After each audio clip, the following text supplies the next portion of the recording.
आज्ञा 2025 रे सरकार बदली सरकार नुआ नुआ नीति नियम आपण मानक आज्ञा सबू नहीं आसी तो देखंतु फेब्रुआरी मासरू किछि 5टी इम्पोर्टाट नियम आज्ञा बदली जोटा कि आपण को जानिबा निहाती आवश्यक। आपण न जानिले आपण असुविधा पड़ी पारंती आज्ञा कहीं यहीपरि मु कहूँ देखंतु जे गुरुत्वपूर्ण नियम परिवर्तन होईची। प्रथम जिनिस मु मोटामोटी भाव में एठारे कही दूची तापर आपण मानकु समस्त को डिटेल्स मु आगो को जनइबा को जाउची। मोटामोटी भाव में जदि कहिबाकू जीवी आज्ञा जे आपण मानकु एठारे देखंतु आपणक पाखरे जदि एटीएम अछि आज्ञा ताहले मधे आपण हैरान हेई पारंती। आपणक पाखरे जदि एटीएम टी अछि हैरान हेई पारंती। आपण माने फोन पे गूगल पे व्यवहार करछंती सेटा भी जदि आपण माने ठीक नियमटी जानी नथिबे आज्ञा सेथिरे मध्ये हैरान हेई पारंती। तापर गैस सिलिंडर अपडेट आसी गैस सिलिंडर रेट कमिची ना बढ़ी गला आगको बढ़िबो नुआ सरकार आइछंती केमिति करूछंती आपण माने समस्त देखुथिबे टंका बढ़ी जीवो ना कमी जीवो से विषय रे मध्ये मु आपण मानकु कहिबी। आ शेष रे आपण बैंक रे कारबार करूछंती आज्ञा आपनक बैंक रे कारबार जेहेतु करूछंती आपनक बैंक रे बेले बेले जीरो बैलेंस हो जाए बेले बेले अधिक टंका रही जाए तो से विषय रे मध्ये गोटे इंपोर्टेंट नीति नियम आसी से विषय रे मध्ये मु आपण मानकु कहिबी। चलंतु वीडियो को शेष पर्यंत देखिले जे कि आज्ञा आपण माने बुझी परिबे नले बुझी परिबे नाही। आपनक मन रे जे कोनोसी प्रश्न थिबो मते आपण माने कमेंट रे पचारबे। एबे फटाफट वीडियो को लाइक कर दियंतु तापर मु वीडियो को आरंभ करिबी। आई होप आपण माने लाइक कर देले। चलंतु आमे माने आरंभ करिबा आज्ञा। प्रथम आज्ञा एठारे अपडेट आसी प्रथम नियमटी है एटीएम रु टंका उठेबा महंगा है आज्ञा मु किछि दिन तले कौन है एटीएम रे मोर बैलेंस इंक्वारी कली तो मते गोटे मेसेज आसीगला आज्ञा जे तुमर 3 थरु गोटे थर एटीएम यूज हो गला। बैंक गुड़िक एटीएम रु टंका उठाण पाई चार्ज परिवर्तन करिसंती। एबे प्रति मासरे केवल 3 थर मागणारे एटीएम रु टंका उठेई पारिबे आज्ञा आपण माने केवल 3 थर ही एटीएम काम करि पारिबे एटीएम रे। एहा परे प्रत्येक कारोबार उपरे हेबो शुल्क निया जिवो जोटा कि चार्जेस रहिबो आज्ञा प्रत्येक उठेबारे बा अन्य किसी ट्रांजैक्शन करिबारे आपनकर एटीएम सहाय्य रे कहूची एटीएम कथा मु कहूची सेइथिरे आपनको चार्जेस देबाकू पड़िबो। आपनकर निज बैंक रो एटीएम रु जदि टंका उठाण पई प्रति कारबार पई 25 टंका देबाकू पड़िबो जोटा कि पूर्वर 20 टंका थिला। अन्य बैंक रो एटीएम रु जदि आपण माने टंका उठाउचंती ताको आपण 30 टंका देबाकू पड़िबो आज्ञा। 30 टंका देले जे कि आपण माने एटीएम यूज करि पारिबे। गोटे दिन में सर्वाधिक नगद उठाण सीमा 50,000 टंका स्थिर करा जायछि। आपण माने एटीएम रु बेसी टंका उठेई पारिबे नै केवल गोटे दिन में 50,000 टंका आपण माने उठेई पारिबे आज्ञा। 2 नंबर आईन आज्ञा आसी यूपीआई कारबार रे बड़ परिवर्तन देखंतु आगरु मध्ये मु गोटे वीडियो बनैथिली डेडिकेटेड वीडियो बनैथिली यह विषय रे मु डिस्क्रिप्शन रे लिंक दे देइथिबे आपण माने देखि पारे विस्तारित भाव सेट रे बुझैछि।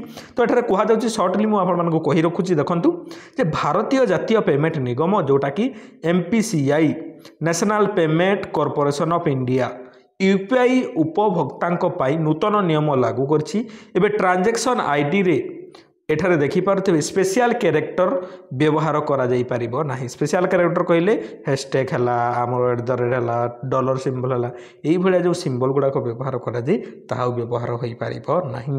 व्यवहारकारी को पई केवल एठारे देखि पारथिबे अल्फा न्यूमेरिक जोटा कि A to Z पर्यंत 0 रु 9 पर्यंत एई सब आईडी रे आपनकर रहिबो।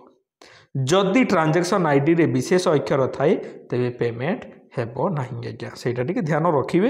एते भी इंपोर्टेंट जिनिसटी नाही सेटा कंपनी तो कंपनी बुझिबो आमे टिके खाली देखि देबा कथा आ नाहले आ कोन। 3 नंबर आज्ञा देखो बैंकिंग नियम रे परिवर्तन सर्वनिम्न बैलेंस एवं सुध हार रे संशोधन देखंतु आपण माने जदि बैंक रे आपनकर खाताटी अछि जदि आपनकर जीरो बैलेंस बेडे बेडे हेई जाउची देखंतु मु एठारे कोन कहउचंते सरकार बैंक रो नूतन नियम विषय रे कहिबाकू गेले संचय खाता उपरे सुध हार वृद्धि करा जायछि आज्ञा। एटा खुशी खबर आज्ञा सुध हार वृद्धि होईची जोटा कि आपण माने जदि बैंक रे 1000 टंका रखुचंती ताले केते परसेंट रे सुध मिलुची चलंतु हम माने देखिबा। एसबीआई पीएनबी एवं अन्यान्य बैंक गुडी को सुध हार को 3% रु 3.5% को वृद्धि करा जायछि। 0.5% खाली वृद्धि होईची बेसी भी हेई नाही। जेउठारे वरिष्ठ नागरिक मानकु 0.5% अतिरिक्त सुध मिलिबो ଏହା ବ୍ୟତୀତ ସର୍ବନିମ୍ନ ବାଲାନ୍ସ ସୀମା ବୃଦ୍ଧି କରାଯାଇଛି। ଏବେ SBIରେ ସର୍ବନିମ୍ନ ବାଲାନ୍ସ 5,000 ଟଙ୍କା ପୂର୍ବରୁ ଏହା 3,000 ଟଙ୍କା ଥିଲା। PNBରେ ସର୍ବନିମ୍ନ ବାଲାନ୍ସ 3500 ଟଙ୍କା ଥିଲା, ଯେଉଁଟାକି ଆଗରୁ ଏବେ 3500 ଟଙ୍କା କରାଯାଇଛି, ଆଗରୁ ଯେଉଁଟାକି 1000 ଟଙ୍କା ଥିଲା। ଦେଖନ୍ତୁ ଆପଣମାନେ ଯଦି SBIରେ ଖାତା ଖୋଲିଛନ୍ତି ତାହେଲେ ଆପଣଙ୍କର ସର୍ବନିମ୍ନ ବାଲାନ୍ସ କେତେ ରହିବା କଥା ଆଜ୍ଞା 5,000 ଟଙ୍କା ଏବେକା ଡେଟ୍ରେ ରହିବ। ଆଗ 3,000 ଟଙ୍କା ଥିଲା, ଆଜିକା ଡେଟ୍ରେ 5,000 ଟଙ୍କା ଆପଣମାନେ ରଖିବାକୁ ବାଧ୍ୟ। ଦେଖିପାରୁଥିବେ ଏଠାରେ ଯଦି ଆକାଉଣ୍ଟଧାରୀମାନେ ଏହି ସର୍ବନିମ୍ନ ପରିମାଣ ଠାରୁ କମ୍ ପରିମାଣର ବାଲାନ୍ସ ରଖୁଛନ୍ତି ତେବେ ସେମାନଙ୍କୁ ଜରିମାନା ଦେବାକୁ ପଡ଼ିବ, ଯେଉଁଟାକି ଚାର୍ଜେସ୍ କଟିଯାଏ ଆଜ୍ଞା। 4 ନମ୍ବର ଜିନିଷ କ'ଣ ଆସିଲା ଦେଖନ୍ତୁ। 4 ନମ୍ବର ଜିନିଷ ଭଲ ଜିନିଷଟି ଆସିଛି, ବାଣିଜ୍ୟିକ ଗ୍ୟାସ୍ ସିଲିଣ୍ଡର ଶସ୍ତା ହେଲା। ଯେ ବାଣିଜ୍ୟିକ ଗ୍ୟାସ୍ ସିଲିଣ୍ଡର ମୂଲ୍ୟ 7 ଟଙ୍କା ହ୍ରାସ ପାଇଛି ଆଜ୍ଞା। 7 ଟଙ୍କା କମିଛି, କି କଥା ଆଉ। 7 ଟଙ୍କା ତେଲ ରେଟ୍ ବଢ଼େଇ ଦେଉଛନ୍ତି 30-40 ଟଙ୍କା, ହେଲେ ଆମର ଗ୍ୟାସ୍ ରେଟ୍ 7 ଟଙ୍କା କମେଇ ଦେଲେ ଲାଭ କ'ଣ?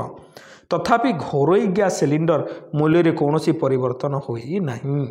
ଏହା ଲଗାତାର ଦ୍ୱିତୀୟ ମାସରେ ଯେତେବେଳେ ବାଣିଜ୍ୟିକ ସିଲିଣ୍ଡର ମୂଲ୍ୟ ହ୍ରାସ ପାଇଛି। 1 ଫେବୃଆରୀ 2025 ଠାରୁ କାର୍ଯ୍ୟକାରୀ ହୋଇଥିବା ନୂତନ ହାର ଅନୁସାରେ ଆଜିଠାରୁ 19 କିଲୋଗ୍ରାମ ବାଣିଜ୍ୟିକ LPG ଗ୍ୟାସ୍ ସିଲିଣ୍ଡର ମୂଲ୍ୟ 7 ଟଙ୍କା ହ୍ରାସ ପାଇଛି।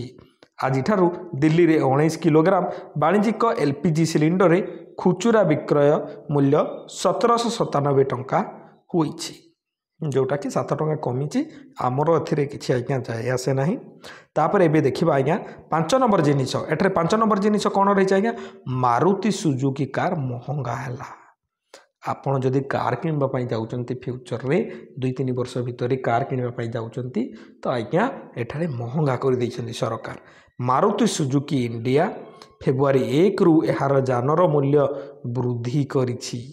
ମାରୁତି କାର୍ର ମୂଲ୍ୟ 32,500 ଟଙ୍କା ପର୍ଯ୍ୟନ୍ତ ବୃଦ୍ଧି କରାଯାଇଛି ଆଜ୍ଞା। ଆଜ୍ଞା ସେହି ଅନୁସାରେ ଆପଣମାନେ ପଇସା ସଞ୍ଚୟ କରୁଛନ୍ତି, କରିବାକୁ ପଡ଼ିବ ଆପଣମାନଙ୍କୁ। ଯଦି କାର୍ କିଣିବା ପାଇଁ ଯାଉଛନ୍ତି ଆପଣମାନଙ୍କୁ 32,500 ଟଙ୍କା ଏକ୍ସଟ୍ରା ଯୋଡ଼ିବାକୁ ପଡ଼ିବ। ଯେଉଁ ମଡ଼େଲ ଗୁଡ଼ିକ ମୂଲ୍ୟ ବୃଦ୍ଧି ହେବ ସେଇଗୁଡ଼ିକ ମଧ୍ୟରେ Alto K10, ୱେଗନାର, Swift desire, ବ୍ରିଜା, Bolero, ସିଆଜ XL6, ଫ୍ରାନ୍ସକୋକ୍ସ ନା କ'ଣ ଏଟା, ତାପରେ ଜିମ୍ନି, ଗ୍ରାଣ୍ଡ ଭିତାରା ଇତ୍ୟାଦି ଅନ୍ତର୍ଭୁକ୍ତ ରହିଛି। ଏଇସବୁ ଆଜ୍ଞା ଦେଖନ୍ତୁ। ଏଠାରେ ଆମର କାମର ଜିନିଷ ଯଦି 5ଟା ଜିନିଷ ଦେଖିବା, ଆମର ଗ୍ୟାସ୍ରେ ତ କିଛି ସେମିତି କାମ ନାହିଁ। ଆମର ବ୍ୟାଙ୍କିଂ ନିୟମରେ ଆମର ଟିକେ କାମ ଥିଲା ଆଜ୍ଞା। ତାପରେ UPI କାରବାରରେ ଟିକେ କାମ ଥିଲା। ATM, ଏଇ 2ଟା ଜିନିଷ ମୋଷ୍ଟ ଇମ୍ପୋର୍ଟାଣ୍ଟ ଥିଲା। ମୁଁ ଆଶା କରୁଛି ଆପଣମାନଙ୍କୁ ବୁଝିପାରିଥିବେ ଜିନିଷଟି। ଦେଖନ୍ତୁ ଆଜ୍ଞା ଆଜିକା ଡେଟ୍ରେ ଆମେ ସମସ୍ତ ଖବର ଉପରେ ଅପଡେଟେଡ଼ ରହିବା ନିହାତି ଆବଶ୍ୟକ। ଆମେ ଯଦି ଅପଡେଟେଡ଼ ନ ରହିବା ଆଜ୍ଞା ଆମେମାନେ ଜାଣିପାରିବା ନାହିଁ। ସେଥିପାଇଁ ମୁଁ ଆଶା କରୁଛି ଆପଣମାନେ ଭିଡ଼ିଓଟି ପସନ୍ଦ ଆସିଥିବ। ଭିଡ଼ିଓ ଯଦି ପସନ୍ଦ ଆସିଲା ଭିଡ଼ିଓଟିକୁ ଲାଇକ୍ ଟିକେ କରିବା ପାଇଁ ଭୁଲିବେ ନାହିଁ, ଆଉ ସାଙ୍ଗମାନଙ୍କ ପାଖକୁ ସେୟାର କରିଦିଅନ୍ତୁ। କମେଣ୍ଟରେ ଯାହା ପ୍ରଶ୍ନ ଥିବ ଆପଣମାନେ ମୋତେ ପଚାରି ପାରିବେ, ନହେଲେ ଗଭର୍ଣ୍ଣମେଣ୍ଟକୁ ବି ଶୋଧିବାର ଥିଲା ଆଜ୍ଞା ଶୋଧି ପାରିବେ, କିଛି ଆପତ୍ତି ନାହିଁ। ମୁଁ ଆପଣମାନଙ୍କୁ ସହଯୋଗ କରିବି ନିହାତି ଭାବରେ। ପୁଣି ଦେଖାବା ଆଉ ଏକ ସୁନ୍ଦର ଭିଡ଼ିଓରେ, ସେ ପର୍ଯ୍ୟନ୍ତ ଆପଣମାନେ ମୋତେ ବିଦାୟ ଦିଅନ୍ତୁ। ଧନ୍ୟବାଦ।